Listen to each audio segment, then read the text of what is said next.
kung di mo mamasamain, ilang taong ka na ba? Parang ang bata. 42 po. Mukha siyang bata. 23 siya nun. 23. Oo, 42. Papasa pa tong 41 lang. Diyan ang anak ko. 42 na siya. Tapos birthday niya bukas. Ayaw. Salubong natin ngayon.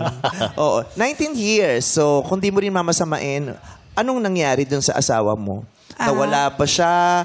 O nagkalayuan, nagkalabuan? Sino pong asawa? Ay, wala nang maalala. 19 years na kasi nakalipas eh.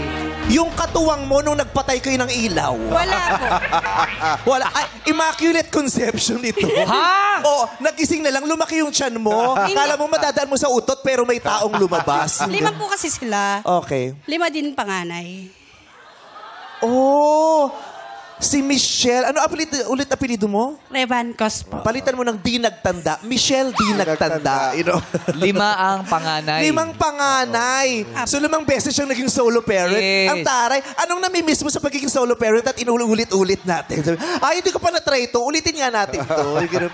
Ay, may ganun palang nangyayari sa solo parent. Isa pa nga. Yung ganun. Kasi iba, isang experience pa lang. Nadala na eh. Paso Oo, na. meron Ayoko ganun na eh. yan. May ganun. Ikaw, nakalima. Parang you have so much love to give, no? Hindi nauubos. Oo, Try and try. mahaba ang pasensya niya eh. Try and, kaya 19 years. So, anong edad ka unang naging soloista bilang 23 years magulang? old po. 23 ka. 23. Okay.